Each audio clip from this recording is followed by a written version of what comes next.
News on Face. Welcome to Top News.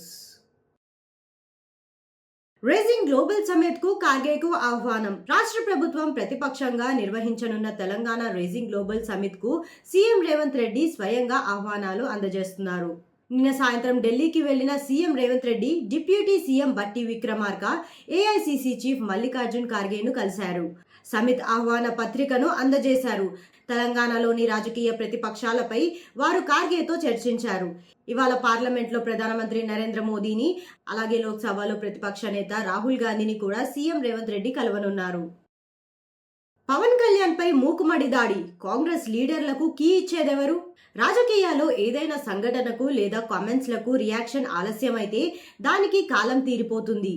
కానీ ఆలస్యంగా react అవ్వడానికి మాత్రం ఖచ్చితంగా ఓ పొలిటికల్ వ్యూహం ఉంటుంది. ఎప్పుడో వారం కిందట పవన్ కళ్యాణ్ కోనసీమ టూర్ లో దిష్టి వ్యాఖ్యలు చేశారు. అప్పుడు కాంగ్రెస్ నేతలెవరికి చురుకుదనం పట్టలేదు. కానీ ఇప్పుడు ఎవరో గిల్లినట్లుగా ఒక్కసారిగా అందరూ బయటకు వచ్చి పవన్ కళ్యాణ్ క్షమాపణకు డిమాండ్ చేస్తున్నారు. ఎవరో ఆదేశించినట్లుగా ఒక్కసారిగా పవన్ కళ్యాణ్ పై దాడి చేస్తున్నారు. సహజంగా వచ్చే రియాక్షన్ అయితే పవన్ కళ్యాణ్ ఆ మాటలు అన్న వెంటనే వస్తుంది. కానీ అప్పుడు ఎవరూ పట్టించుకోలేదు.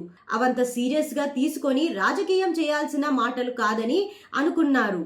4 రోజుల తర్వాత ఎమ్మెల్యే అనిరుద్ రెడ్డి స్పందించారు. వారం తర్వాత సినిమాటోగ్రఫీ మంత్రి వెంకటరెడ్డి దగ్గర నుంచి చాలా మంది స్పందించారు. మంత్రులు పొన్నం ప్రభాకర్, వాకిటి శ్రీహరి కూడా ఖండించారు. వీళ్ళందరూ సేమ్ టెంప్లెట్ చదివి వినిపించారు. పవన్ కళ్యాణ్ క్షమాపణకు డిమాండ్ చేస్తున్నారు. స్క్రబ్ టైఫస్ కేసుల నమోదుపై సీఎం చంద్రబాబు నాయుడు సమీక్ష నిర్వహించారు. ఈ వ్యాధిపై అవగాహన కల్పించాలని సీఎం చంద్రబాబు నాయుడు తెలిపారు.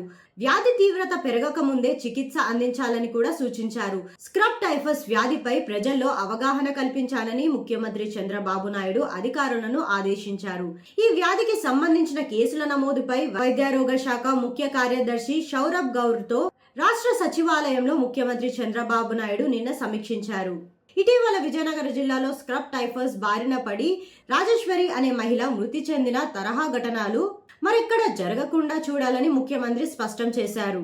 చిగరామైట్ తరహా కీటకాలు కుట్టడం వల్ల వచ్చే వ్యాధులతో పాటు ప్రమాదాన్ని ఏ విధంగా కట్టడి చేయాలనే దానిపై ప్రజలకు వివరించాలని అన్నారు.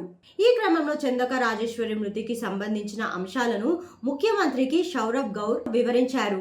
విజయనగరానికి చెందిన రాజేశ్వరి చిగర్మైట్ అనే కీటకం కుట్టిందని, దీంతో ముందుగా టైఫాయిడ్ చికిత్స అందించారని, ఆ తర్వాత ర్యాపిడ్ టెస్టుల ద్వారా స్క్రబ్ టైఫస్ పాజిటివ్ అని తేల్చారని సౌరభ్ గౌర్ సీఎం కు వివరించారు. విజయనగరం క్వాసీ ఆసుపత్రిలో చికిత్స పొందుతూ ఆమె చనిపోయారని అధికారులు చెప్పారు. స్క్రబ్ టైఫస్ కేసులు, ఆ వ్యాధి లక్షణాలు, అలాగే వాటి వల్ల ఎలాంటి ప్రమాదం సంభవిస్తుందనే అంశాలపై ప్రజల్లో అవగాహన కల్పించాలని సీఎం చంద్రబాబు నాయుడు సూచించారు. వెనెజులాపై అతి త్వరలో దాడి చేస్తామని అమెరికా అధ్యక్షుడు డొనాల్డ్ ట్రంప్ ప్రకటించారు. మొన్నటి వరకు నోబెల్ శాంతి బహుమతి కోసం ప్రయత్నించిన అమెరికా అధ్యక్షుడు డొనాల్డ్ ట్రంప్ ఇప్పుడు రూటు మార్చారు. వెనెజులాపై త్వరలో దాడులు చేస్తామని హెచ్చరించారు. మాదక ద్రవ్యాలు అమెరికాలోకి రవాణా చేస్తున్న ఏ దేశానికైనా సైనిక చర్యలు తప్పవన్నారు. ఇప్పటి వరకు డ్రగ్స్ బోట్లపై యుఎస్ జరిపిన దాడుల్లో 80 మందికి పైగా చనిపోయారు. వెనెజులాపై దాడికి దిగితే తీవ్ర పరిణామాలకు దారి తీయొచ్చని అంతర్జాతీయ వర్గాలు ఆందోళన వ్యక్తం చేస్తున్నాయి. రేపు భారత్ లో పర్యటించనున్న వ్లాదిమిర్ పుతిన్. భారత్ రష్యా స్నేహబంధం మరింత బలపడనుంది. రష్యా అధ్యక్షుడు వ్లాదిమిర్ పుతిన్ శుక్రవారం భారత్ లో పర్యటించనున్నారు. వార్షిక సదస్సులో భాగంగా ప్రధానమంత్రి నరేంద్ర మోదీతో పుతిన్ భేటీ కానున్నారు. ఈ సందర్భంగా ఇరు దేశాలు రక్షణ, వాణిజ్యం, పెట్టుబడులు, ఇంధనం, సాంకేతిక రంగాల్లో ఒప్పందాలు కుదిరించుకునే అవకాశం ఉంది. 200 హెలికాప్టర్లు తయారుపై ఒప్పందం కుదిరే ఛాన్స్ ఉంది. 2 దేశాల మధ్య ద్వైపాక్షిక సంబంధాలు, పలు అంతర్జాతీయ అంశాలపై నేతలు చర్చించనున్నారు.